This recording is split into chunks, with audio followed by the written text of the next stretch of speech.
Boys and girls, ladies and gentlemen, children of all ages, there's no denying in any way, shape, or form that Baldur's Gate 3 was an absolute smash and success. I know I have a lot of my friends that absolutely loved the game, had a really great time playing through it. They've gone back and played it several times, and some of them are still even going back and playing through it to this day. It's a really successful game. It did really, really well. There was obviously a little bit of media backlash because of some of the crazy things they decided to add into the game, but at the end of the day, it's an RPG, and you kind of get to do what you want, so a lot of people weren't really all that mad about it at the end of the day, and the game ended up doing really, really well. While something that isn't doing very well in any way, shape, or form is Ubisoft currently, boys and girls. Obviously saw the absolute flop that was Star Wars Outlaws, and things aren't looking very good for Assassin's Creed Shadows, which has now been delayed all the way out until next year as well, and things are not going well in Ubisoft in any way, shape, or form. Well, after some Ubisoft stuff has gone down, and we know that they've laid off a bunch of people when it came to their Prince of Persia team. They completely and totally disbanded it. Baldur's Gate 3's developer had a little bit of an opinion on that whole situation and is out there absolutely blasting Ubisoft into oblivion over the stupid things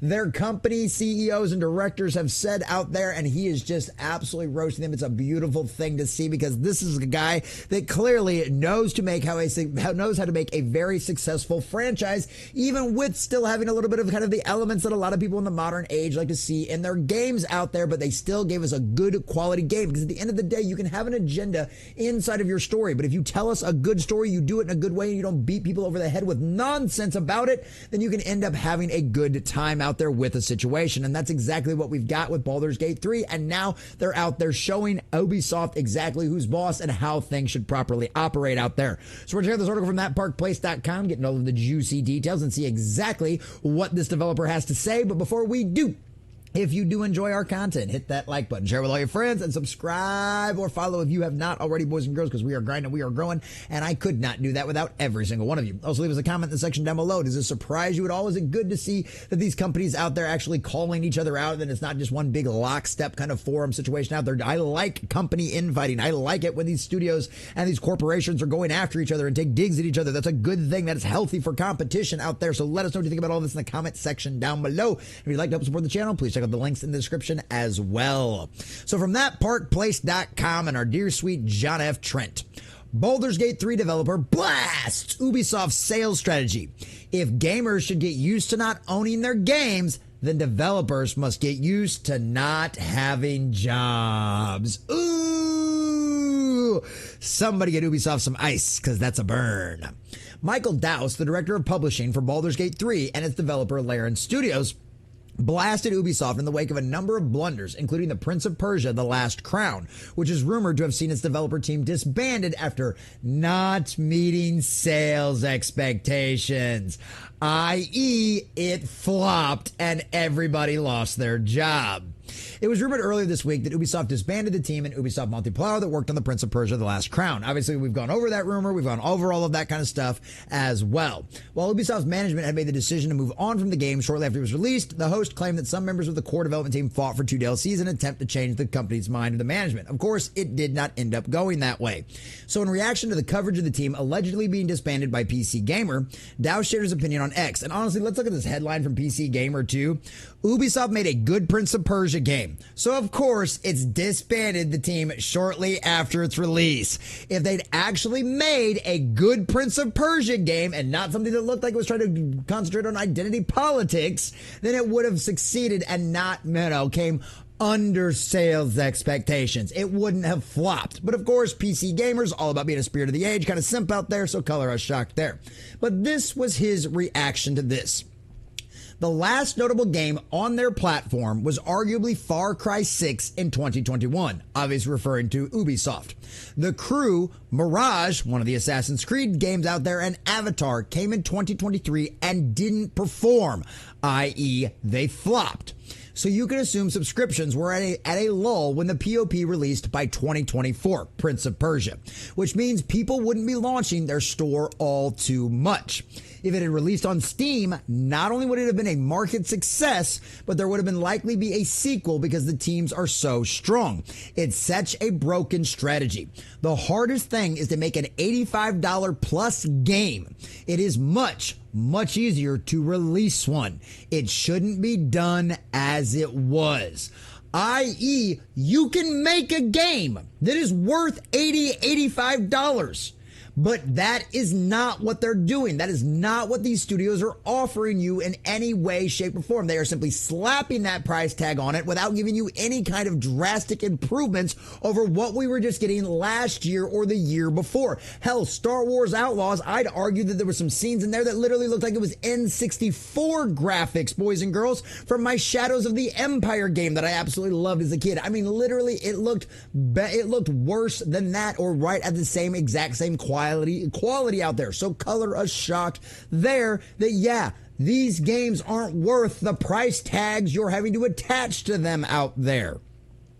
Next, Douse torched Ubisoft, and specifically the company's director of subscriptions, Philippe Tremblay, for his comments back in January. He said gamers need to get comfortable not owning their games, which of course he goes on there, tries to compare it to like the streaming subscriptions and the way people are nowadays. But hey, guess what? There's plenty of us that still buy physical media all of the time. I got a bunch of it back down here on the shelf. I got some over here on my desk, and I got a bunch of it in my bedroom. So yeah, no, physical media for the win, boys and girls. But I will admit, with Steam and stuff like that, it is easier for me to stream these games because guess what? PCs don't have CD drives anymore, and that's another whole argument and a whole topic for a whole nother day out there. But this is what he said. So it's about feeling comfortable with not owning your game. That's right, because you'll own nothing and you'll be happy.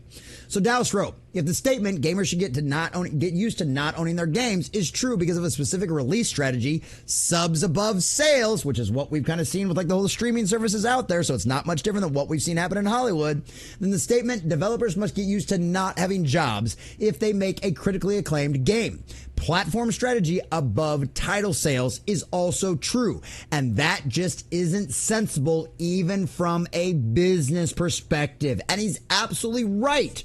We've seen the exact same kind of failed strategy happen in Hollywood with the streaming services. They spend $200 or $300 million or sometimes more on these television shows, whether it be Star Wars or Marvel or Warner Brothers or any of the rest of them out there, Apple, Paramount, Halo, anybody. They spend hundreds of millions of dollars on these series thinking that it will drive subscribers to their subscription, but because they keep giving us hot garbage instead of good quality content, it fails and is blown up in their face every single time. It's the exact same situation in the video game industry. It's almost like history doesn't just repeat itself, it also rhymes. While Douse's torching of Ubisoft rings true, this observation that Ubisoft Plus was likely not seeing the number of players necessary to float Prince of Persia, The Lost Crown, the fact that it would release on Steam would not necessarily make it a market success. In fact, the game released on Steam in August and appears to be struggling. The game has a peak concurrent of just 1,446 players when it released to Steam, and in the last 24 hours, it only hit a peak concurrent of just 119 players. Furthermore, the game is ranked as 1,400 on Steam's top seller list. No, that game was an abysmal flop. It didn't matter where it came out. And just like bad games just like bad movies and television shows will not drive people to sign up for your streaming services, neither will a bad game. It's just not going to end up working. Nevertheless, Douse is no stranger to criticizing Ubisoft. Back in August, he appeared to criticize Ubisoft's pricing structure for Star Wars Outlaws. Boy, I think we all criticized the hell out of that. I don't love the artificiality of pricing structures post-retail. Use these inflated base prices to upsell a subscription and use vague content promises to inflate ultimate editions to make the price look better, which is exactly what we talked about. It looked like all of the DLC, all the little extra stuff that came in the ultimate edition of Star Wars Outlaws, you know, where that would be the only way you'd actually get to interact and go through and do missions with Jabba the Hutt. Yeah, it was all stuff that was ripped out of the base game, only to give them an excuse to upcharge for more. It seems a bit dangerous and disconnected from the community. You think? Because his words absolutely proved to be true, because that Star Wars Outlaws game flopped like nobody's business. Not as bad as Concord, but it still came in under expectations for Ubisoft. And why wouldn't it? It came out as nothing more than a broken and buggy mess right from the beginning. And their very first patch to try to fix it literally erased all of your save data and made it to where you could not progress on the game you'd already dumped hours into when you spent that $120, $130 to get early access. So yeah, needless to say, that is certainly not going to drive anybody to anything out there. And this is where he goes on. He says, I think a game should be priced according with its quality, breadth, and depth. I'm not against the higher prices, but this arbitrary uniformity just doesn't make sense to me. It all feels so unserious. Almost all games should cost more at a base level because of the cost of making them. Inflation, for one, is outpacing pricing trends, but I don't think we'll get there with DLC promises as much as quality and communication. Everyone's just waiting for GTA 6 to do it. But that's the thing. It's not going to be. It has to be quality and communication. DLCs are not going to get you all of that kind of stuff out there. Various people who are not very astute failed to understand that my point was perhaps $70 to $80 games that function properly and have the content to back it up are better than buggy jank slop repacked with shite skins for $120. The latter exists because the former doesn't. Because literally they aren't making games that are worth the price tag they are offering for it. $120 just for a buggy, broken game, Star Wars Outlaws, and just a bunch of skins? Yeah, that dog is not going to hunt. So he goes on, a brief economic lessons. Bulk of development cost is salaries. If a company is sensible, they afford inflation increases to its developers. This rise costs over time. The last 2 years, astronomically, i.e. some of the craziest inflation we've seen ever in the history of our country, increases risks. What does AAA do? Reduce risk. How? They play it safe and follow trends. This leads people to look at AI and automation as the beacon of hope for a cost problem, when the reality is the problem is the impossible to solve lack of foresight about what anyone should be making. These are outliers. None of the risk-averse strategies typically make better games. Nope. Playing it safe does not work out for you. And he goes on to continue. I want good games. I get mad at bad games. I think we all do. I also priced games. I priced both DOS 2 and Baldur's Gate 3 below their value because I care about the people's cost of living and had faith in our recoup. Wow, strange concept. He had faith in the game that he made. He was proud of the project that they had presented and believed that his individual sales would make up for the fact that they underpriced what he believed the game was worth. And guess what? It worked out well for them. Baldur's Gate 3 is an unrenowned success, whereas Star Wars Outlaws, with all of its extra little skins and its brokey, bugging mess that they were trying to charge $120 and $130 for, color us shocked there, it flopped. Boy, I wonder whose strategy is actually going to work. Again, I had faith. So I'm not the suit ripping people off. Thanks, RPS. Exactly. Exactly. And he's right. I mean, we've seen the quality of games severely fall apart in the last few years. I mean, we can go all the way back to Cyberpunk 2099 and how much of a broken and buggy mess that game was in the very beginning. And instead of going out there complaining and blaming the fans, that company went, we are going to spend the rest of our days out there trying to fix this game. And we know we're never going to recoup everybody, but we made a promise to give you an incredibly well done and good game. And we are going to do everything we can to fix it.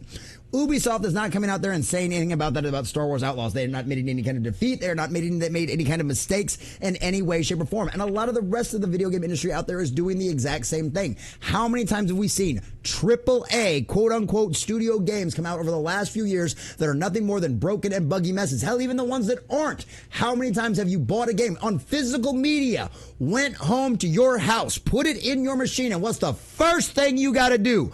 Update. The game needs to be patched before it's even after it's already been launched and put on physical media. Yes, this guy is absolutely right. And Ubisoft deserves to be blasted for everything out there. He's just saying exactly what the rest of the gamers are out there saying. And this guy is smart. He knows how to make good quality games that actually succeed and are successful and might even be worth these $80 or $85 price tags that some of these other studios are out there trying to force upon them. But he was the smart one. He knew they had a good game on their hands. He knew this was going to work out great and it wasn't going to be released as some broken and buggy mess, i.e. Star Wars Outlaws. So guess what, Ubisoft? I'm glad to report that Baldur's Gate 3, after the success that they have had, is out there absolutely roasting you to oblivion for your stupid strategies, your ridiculous insanity, and guess what? At the end of the day, you decided to put agenda over good quality storytelling. You ended up giving us a broken and buggy mess that was Star Wars Outlaws, and it is now flopped for you, costing you hundreds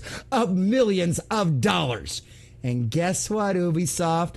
You did it to yourself, and you get exactly what you deserve.